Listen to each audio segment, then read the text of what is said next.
Hello साथियों, Neeraj class 2 में आप सभी का स्वागत है। आज की क्लास में हम 50 जीके जीएस के महत्वपूर्ण प्रश्न पढ़ने वाले हैं, तो बने रहिए वीडियो के अंत तक। देखिए पहला प्रश्न क्या दिया है। भारत में हरित क्रांति के जन्मदाता किसे माना जाता है? तो भारत में हरित क्रांति के जन्मदाता डॉक्टर एम.एस. स्वामीनाथन को माना जाता है। ऑप्शन इसका राइट आंसर सही है। आगे देखिए अगला प्रश्न दिया है कि भारतीय आलू शोध संस्थान कहाँ पर स्थित है? तो भारतीय आलू शोध संस्थान शिमला में स्थित है। कहाँ पर? शिमला। ऑप्शन डी इसका राइट आंसर सही है। आगे देखिए अगला प्रश्न, गरीबों की गाय किसे कहा जाता है? तो गरीबों की गाय बकरी को कहा जाता है। किसे? बकरी को। ऑप्शन सी इसका राइट आंसर सही है। बकरी को गरीबों की गाय कहा जाता है। आगे देखिए अगला प्रश्न दिया है, विश्व की चीनी का कटोरा किसे कहा जाता है? तो क्यूबा को विश्व की चीनी का कटोरा कहा जाता है। ऑप्शन बी इसका राइट आंसर सही है।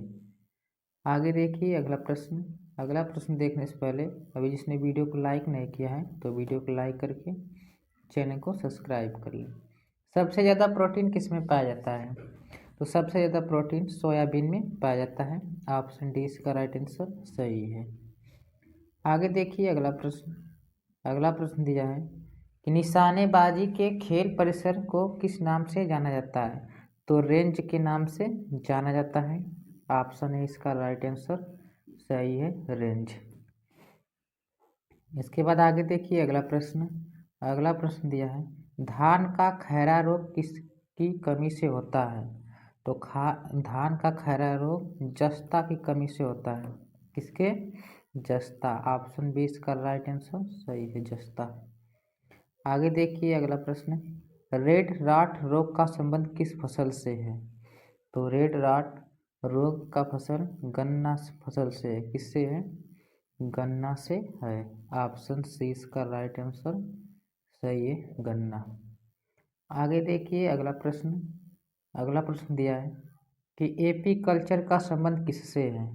तो एपी कल्चर का संबंध मधुमक्खी पालन से है। ऑप्शन सी इसका राइट आंसर सही है, मधुमक्खी पालन। आगे देखिए अगला प्रश्न, धान का अंतर्राष्ट्रीय शोध संस्थान कहाँ पर स्थित है? तो मलीना में स्थित है। कहाँ पर? मलीना। ऑप्शन बी इसका राइट आंसर सही है। आगे देखिए अगला प्रश्न दिया है कि स्पीड पोस्टर पुस्तक की रचना किसने की थी? तो शोभा डे ने की थी। किसने? शोभा डे ने की थी। ऑप्शन बी इसका राइट आंसर सही है, शोभा डे। आगे देखिए अगला प्रश्न दिया है, भारतीय दलहन अनुसंधान केंद्र कहाँ है? तो भारतीय दलहन अनुसंधान केंद्र कानपुर में स्थित है।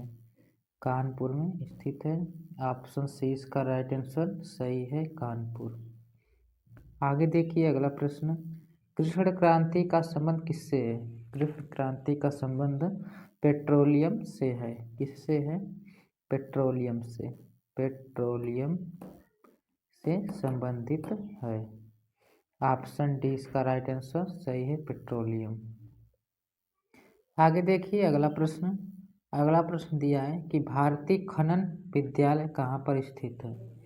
तो भारतीय खनन विद्यालय यह कहाँ पर स्थित है? तो धनबाद में स्थित है। कहाँ पर स्थित है? धनबाद। ऑप्शन बी इसका राइट आंसर सही है, धनबाद।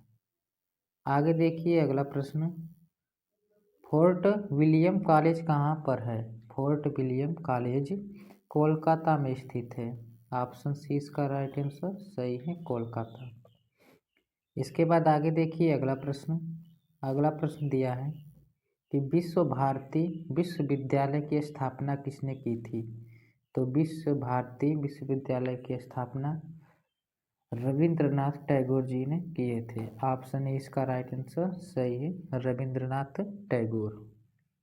इसके बाद आगे देखिए अगला प्रश्न दिया है कि मुगल काल में किस भाषा को रेख्ता कहा गया है? तो मुगल काल में उर्दू भाषा को रेख्ता कहा गया है। ऑप्शन ए इसका राइट आंसर सही है उर्दू। आगे देखिए अगला प्रश्न। अगला प्रश्न दिया है, भारत के किस भाषा को इटालियन ऑफ द ईस्ट कहा जाता है? तो भारत के तेलुगु भाषा को, किस भाषा को? तेलुगु भाषा को इटालियन ऑफ ईस्ट कहा जाता है। तो ऑप्शन कौन सा? बी इसका राइट आंसर सही है तेलुगु। इसके बाद आगे देखिए अगला प्रश्न। अगला प्रश्न दिया है कि देश की एकमात्र किस राज्य की भाषा अंग्रेजी है? तो नागालैंड राज्य की भाषा जो है वह अंग्रेजी है, नागालैंड। ऑप्शन ए इसका राइट आंसर सही है नागालैंड। इसके बाद आगे देखिए अगला प्रश्न। लाल बहादुर शास्त्री की समाधि किस नदी के किनारे स्थित है? तो लाल बहादुर शास्त्री की समाधि यमुना नदी के किनारे स्थित है, यमुना नदी। ऑप्शन बी इसका राइट आंसर सही है यमुना नदी। इसके बाद आगे देखिए अगला प्रश्न। शेष नाग झील किस राज्य में स्थित है? तो शेष नाग झील जम्मू कश्मीर में स्थित है। कहाँ पर? जम्मू कश्मीर। ऑप्शन सी इसका राइट आंसर सही है जम्मू कश्मीर। आगे देखिए अगला प्रश्न। अगला प्रश्न दिया है कि महात्मा गांधी का जन्म किस वर्ष में हुआ था? तो महात्मा गांधी का जन्म 1869 में हुआ था। ऑप्शन सी इसका राइट आंसर सही है 1869। आगे देखिए अगला प्रश्न। अगला प्रश्न दिया है कि प्रोटीन का उच्चतम स्रोत निम्न में से क्या है? तो प्रोटीन का सबसे अच्छा स्रोत सोयाबीन में होता है। किसमें? सोयाबीन। ऑप्शन डी इसका राइट आंसर सही है सोयाबीन। इसके बाद आगे देखिए अगला प्रश्न। अगला प्रश्न दिया है कि बंगाल का अशोक किस नदी को कहा जाता है? तो बंगाल का अशोक दामोदर नदी को कहा जाता है, दामोदर। ऑप्शन सी इसका राइट आंसर सही है दामोदर नदी। आगे देखिए अगला प्रश्न। अगला प्रश्न देखने से पहले अगर जिसने वीडियो को लाइक नहीं किया है तो वीडियो को लाइक करके चैनल को सब्सक्राइब कीजिए और वीडियो को ज़्यादा से ज़्यादा शेयर कीजिए। स्वराज पार्टी के संस्थापक कौन थे? तो स्वराज पार्टी के संस्थापक मोतीलाल नेहरू जी थे। कौन? मोतीलाल नेहरू। ऑप्शन बी इसका राइट आंसर सही है मोतीलाल नेहरू। आगे देखिए अगला प्रश्न। अगला प्रश्न है कि गदर पार्टी के संस्थापक कौन थे? तो गदर पार्टी के संस्थापक लाला हरदयाल थे। ऑप्शन डी इसका राइट आंसर सही है लाला हरदयाल। आगे देखिए अगला प्रश्न। अगला प्रश्न दिया है the race of my life पुस्तक के लेखक कौन है? तो the race of my life के पुस्तक के मिल्खा सिंह है। कौन है?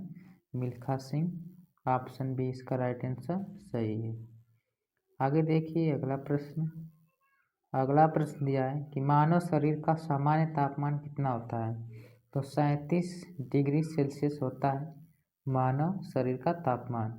ऑप्शन सी इसका राइट आंसर सही है 37 डिग्री सेल्सियस। इसके बाद आगे देखिए अगला प्रश्न।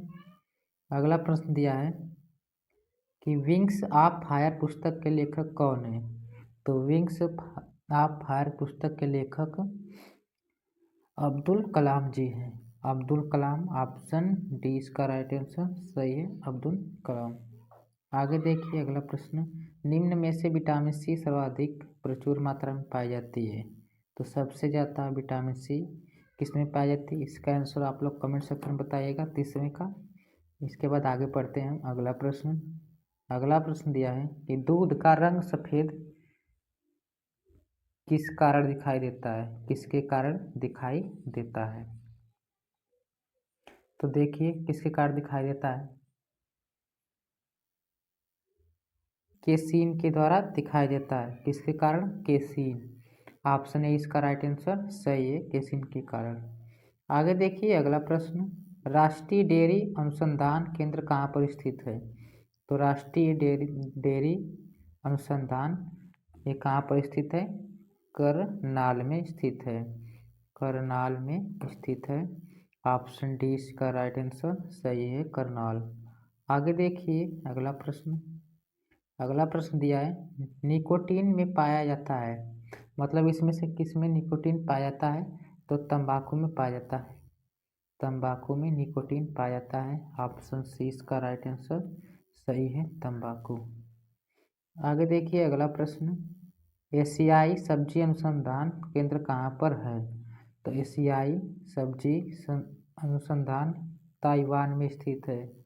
कहाँ पर, ताइवान। ऑप्शन सी इसका राइट आंसर सही है, ताइवान। आगे देखिए अगला प्रश्न, अगला प्रश्न दिया है सेरीकल्चर का संबंध किससे है, तो सेरीकल्चर का संबंध रेशम उद्योग से है। किससे, रेशम उद्योग से है। ऑप्शन बी इसका राइट आंसर सही है, रेशम उद्योग। इसके बाद आगे देखिए अगला प्रश्न, अगला प्रश्न क्या दिया है कि भारत में सोयाबीन का अग्रणी उत्पादक राज्य कौन सा है, तो सबसे ज़्यादा उत्पादक मध्य प्रदेश में होता है। किसका, सोयाबीन का। ऑप्शन डी इसका राइट आंसर सही है, मध्य प्रदेश। आगे देखिए अगला प्रश्न, श्वेत क्रांति का संबंध किससे है, तो श्वेत क्रांति का संबंध दुग्ध उत्पादन से है। दुग्ध उत्पादन। ऑप्शन सी इसका राइट आंसर सही है, दुग्ध उत्पादन। आगे देखिए अगला प्रश्न, अगला प्रश्न दिया है कि विश्व वन्य दिवस कब मनाया जाता है, तो विश्व वन्य दिवस से किस मार्च को मनाया जाता है। ऑप्शन डी इसका राइट आंसर सही हो जाए 21 मार्च। ऑप्शन डी सही आंसर है। इसके बाद आगे देखिए अगला प्रश्न, सर्वप्रथम कपास का संकर बीज किस देश में बनाया गया था, तो सर्वप्रथम कपास का बीज भारत में बनाया गया था। कहाँ पर बनाया गया था, भारत में। भारत में बनाया गया था। ऑप्शन सी इसका राइट आंसर सही है, भारत। आगे देखिए अगला प्रश्न, अगला प्रश्न दिया है कि अंत्योदय कार्यक्रम सर्वप्रथम कहाँ प्रारंभ किया गया था, तो अंत्योदय सबसे पहले राजस्थान में स्टार्ट किया गया था, राजस्थान। ऑप्शन बी इसका राइट आंसर सही है, राजस्थान। आगे देखिए अगला प्रश्न, अग्नि निर्जा रोग का संबंध किस फसल से है, तो अग्नि निर्जा रोग यह सेब में लगता है। इसमें सेब में यह रोग लगता है। ऑप्शन सी इसका राइट आंसर सही है, सेब। आगे देखिए अगला प्रश्न, अगला प्रश्न दिया है कि अंगूर लता किसकी एक प्रजाति है, तो अंगूर लता टमाटर की एक प्रजाति है। किसकी है, टमाटर। ऑप्शन बी इसका राइट आंसर सही है, टमाटर। आगे देखिए अगला प्रश्न, अगला प्रश्न देखने से पहले अभी जिसने वीडियो को लाइक नहीं किया तो वीडियो को लाइक करके चैनल को सब्सक्राइब कर ले और वीडियो को ज़्यादा से ज़्यादा शेयर कीजिए। भारत में हरित क्रांति की शुरुआत कब हुई थी, तो भारत में हरित क्रांति की शुरुआत 1967 से 68 में हुई थी। ऑप्शन बी इसका राइट आंसर सही है। आगे देखिए अगला प्रश्न, इनमें से किस राज्य से कर्क रेखा होकर नहीं गुजरती है, तो अगर आप पूरा प्रश्न नहीं पढ़ेंगे तो देखेंगे कि गुजरती है, तो गुजरात से गुजरती है, राजस्थान से और मध्य प्रदेश से, तीनों राज्य से क्या करती है, गुजरती है, लेकिन उत्तर प्रदेश से कर्क रेखा नहीं गुजरती है। तो ऑप्शन डी इसका राइट आंसर सही हो जाएगा, ऑप्शन डी। इसके बाद आगे देखिए अगला प्रश्न, अगला प्रश्न दिया है कि हॉकी का जादूगर किसे कहा जाता है, तो हॉकी का जादूगर मेजर ध्यानचंद को कहा जाता है। ऑप्शन सी इसका राइट आंसर सही है, मेजर ध्यानचंद। आगे देखिए इसके बाद अगला प्रश्न, देशबंधु की उपाधि निम्न में से किससे संबंधित है, तो देशबंधु की उपाधि चित्तरंजन दास से संबंधित है। किससे है, चित्तरंजन दास, चित्तरंजन दास जी से संबंधित है। ऑप्शन सी इसका राइट आंसर सही है, चित्तरंजन दास। आगे देखिए अगला प्रश्न, अगला प्रश्न दिया है कि सुभाष चंद्र बोस ने सिंगापुर में दिल्ली चलो का नारा दिया, मतलब कब दिए थे यह, तो 1943 में दिए थे, 1943 में दिए थे। ऑप्शन बी इसका राइट आंसर सही है, 1943। आगे देखिए अगला प्रश्न, अगला प्रश्न दिया है कि गांधी इरविन समझौता किससे संबंधित है। तो गांधी इरविन समझौता सविनय अवज्ञा आंदोलन से संबंधित है। ऑप्शन ए इसका राइट आंसर सही है, सविनय अवज्ञा आंदोलन। आगे देखिए अगला प्रश्न दिया है कि बौद्ध स्थल ललित विस्तार में कितनी लिपियों का उल्लेख है। तो यह 89 लिपियों का उल्लेख है। ऑप्शन डी इसका राइट आंसर सही है, 89। आगे देखिए अगला प्रश्न, लास्ट प्रश्न है कि जैन सूत्र में कितनी लिपियों का उल्लेख है। तो लिपियों का उल्लेख, जैन सूत्र में लिपियों का उल्लेख 18 है। कितनी है? 18। ऑप्शन सी इसका राइट आंसर सही है, 18। तो 50 क्वेश्चन कंप्लीट होते हैं और जो 30वां क्वेश्चन था इसको आप लोग को होमवर्क में बताना है उसका आंसर कौन सा होगा। तो 50 क्वेश्चन कंप्लीट होते हैं। मिलते हैं अगले वीडियो में। जो पहली बार चैनल के माध्यम से देख रहा है तो चैनल को सब्सक्राइब, लाइक, शेयर जरूर कीजिए और क्लास कैसे लगी कमेंट सेक्शन जरूर बताइएगा। तब तक के लिए धन्यवाद।